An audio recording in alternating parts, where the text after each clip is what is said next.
somos del Tecnólogo Obras Civiles. A continuación les vamos a presentar un video acerca del tema liquidación mano de obra, normatividad laboral colombiana. Vamos a hablar de los aspectos más importantes a tener en cuenta en el momento de liquidar mano de obra, sobre todo en el campo de la construcción, que es lo que más nos importa a nosotros como tecnólogos.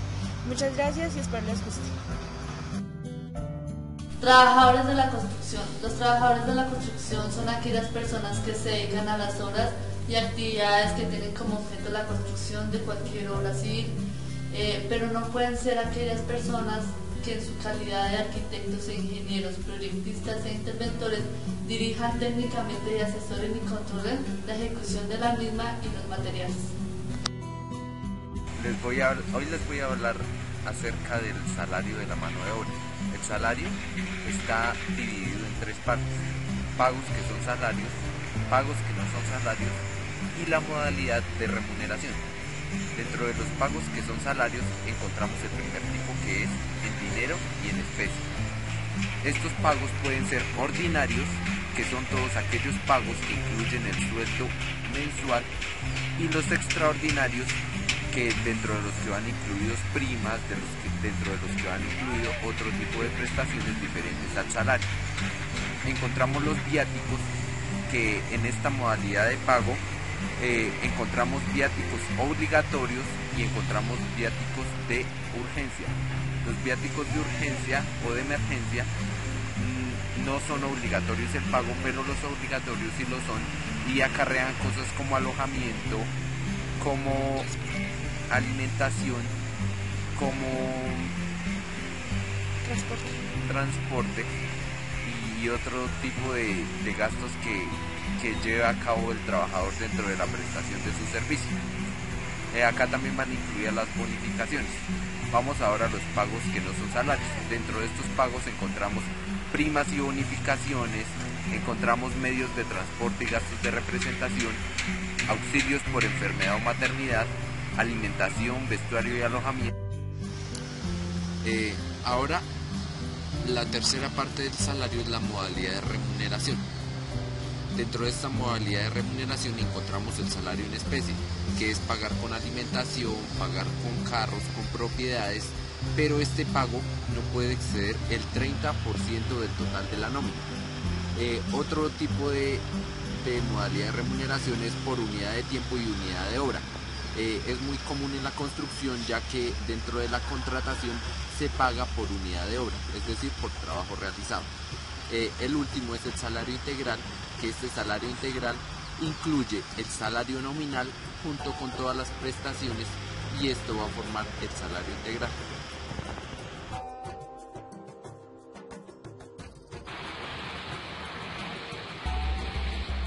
Bueno, en esta ocasión les voy a hablar sobre las prestaciones sociales.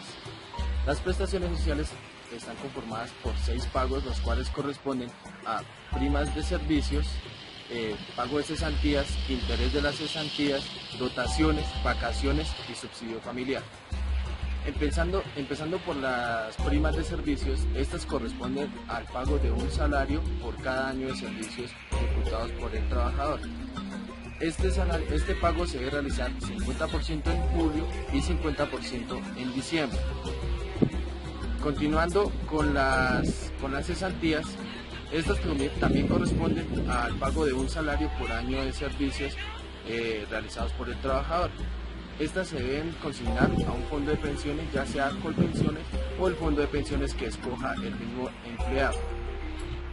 Para tener en cuenta la liquidación tanto de la prima de servicios como la de las cesantías, es necesario sacar un promedio de los salarios que reciba el empleado durante el año, ya sean subsidios de transporte, salario ordinario, comisiones, etc. Continuando, adjunto a las cesantías tenemos el interés a las cesantías. Este corresponde al pago de un 12% del valor total de las cesantías, y estas se deben liquidar directamente a la primera nómina del empleado que recibe en el mes de enero, ya sea la nómina quincenal o nómina mensual. A continuación de tenemos las vacaciones, las cuales corresponden al derecho que tiene el trabajador de 15 días de vacaciones totalmente remunerados que se le deben pagar al empleado. Para el pago de las vacaciones también se debe tener en cuenta un promedio entre todos los salarios que recibe el empleado durante el año, incluyendo auxilios de transporte, comisiones, salario ordinario y etc. Si en dado caso que el empleado no reciba sus vacaciones durante su año de servicios, igualmente se le deben pagar al finalizar el año. Él puede negociar si quiere que se le pague mitad en tiempo y mitad en dinero. Por último tenemos el subsidio familiar, el cual a este tienen derecho los trabajadores que devengan menos de 4 salarios mínimos mensuales legales vigentes. Este consiste en beneficios en dinero y en servicios. Estos servicios pueden ser, por ejemplo, subsidios de vivienda, capacitaciones, recreaciones, actividades lúdicas, o también pueden ser subsidios para quienes tienen hijos menores de 25 años que se encuentran estudiando en universidades. Aparte de estos 6 factores que conforman las prestaciones sociales, tenemos el subsidio de transporte. Este no es una prestación social y tampoco es un salario. ¿Por qué no es un salario? Porque esto no genera una ganancia al empleado, simplemente es un apoyo que se le da al empleado para que él pueda transportarse a su lugar de trabajo. Cuando la empresa cuenta con sus propias rutas de transporte, no se le debe pagar subsidio de transporte al empleado. Quienes tienen derecho a este subsidio de transporte son los empleados que devengan menos de 10 salarios mínimos mensuales legales vigentes.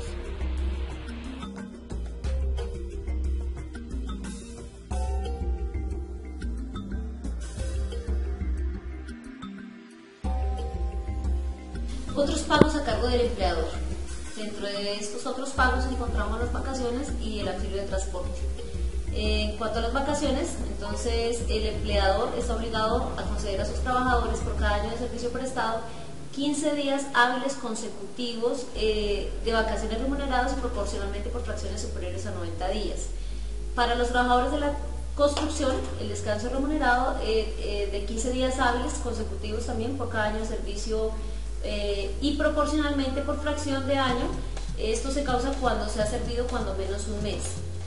El salario base para la liquidación de las vacaciones. Entonces, durante el periodo de vacaciones el trabajador debe recibir el salario ordinario que esté devengando el día que comience sus vacaciones.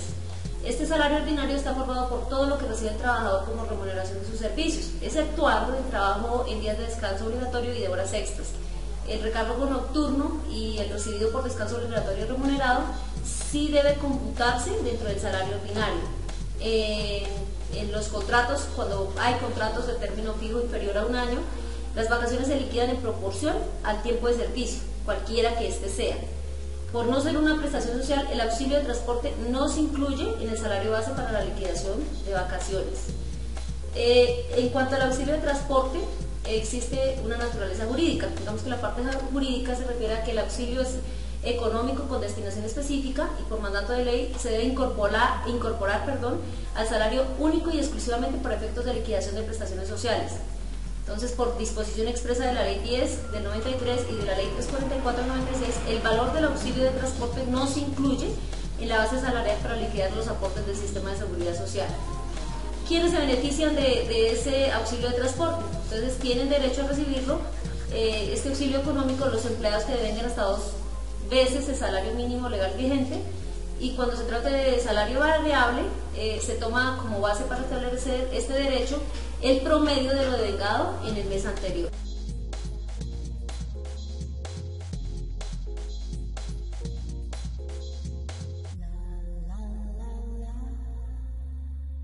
Bueno, ahora vamos a hablar de la jornada de trabajo.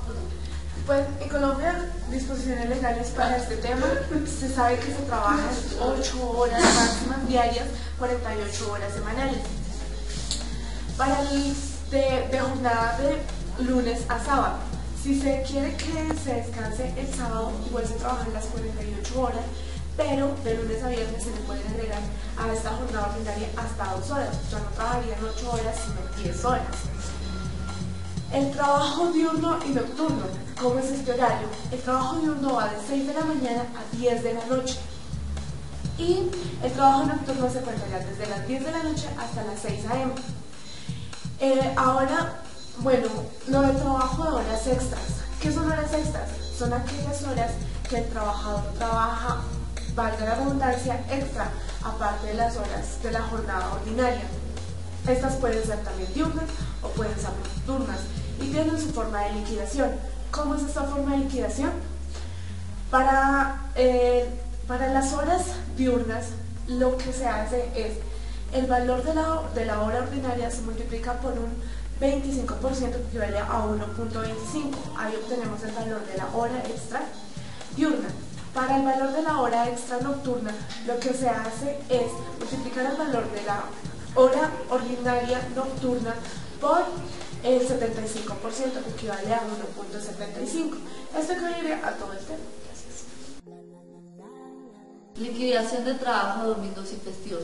Tenemos el trabajo ocasional, que se considera trabajo ocasional cuando el trabajador labora 2 domingos del mes calendario y se remunera con un 75% más el salario ordinario, teniendo en cuenta la proporción de horas trabajadas y con un día de descanso compensatorio. Tenemos el trabajo habitual, se considera trabajo habitual cuando el trabajador labora 3 o más domingos en el mes calendario y se remunera con un 75% más el salario ordinario en proporción a las horas y con un descanso compensatorio remunerado en la semana siguiente sin perjuicio del salario ordinario. También tenemos el trabajo extra dominical y festivo, que el trabajo dominical y festivo es el salario por el número de horas trabajadas por 2 dividido en 240, donde 2 es el 75% del recargo dominical y el 25% en la hora extra diurna, y se divide en 240 para aquellas personas que laboran 8 horas diarias. El valor de la extra dominical nocturna se obtiene el salario mensual por las horas trabajadas por 2.50 dividido en 240, donde el factor 2.50 incluye el 75% del recargo dominical y el 75% de la hora extra nocturna, y se divide en 240 para los trabajadores que laboran 8 horas diarias. El costo real del salario es mayor al costo del jornal, ya que al trabajador se le tienen que incluir los pagos a las entidades públicas. La industria de la construcción se rige como las demás industrias. Adicionalmente, a la industria de la construcción se le tiene en cuenta las cesantías y las vacaciones.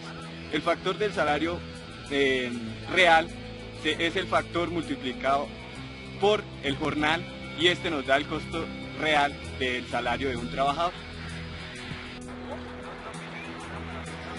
El cálculo del factor del salario real es calculado tomando el tiempo los 365 días del año. Para este cálculo se tienen en cuenta los festivos y el ítem de vacaciones. En las vacaciones hay un promedio de 18 días los cuales van a ser remunerados o compensados con dinero.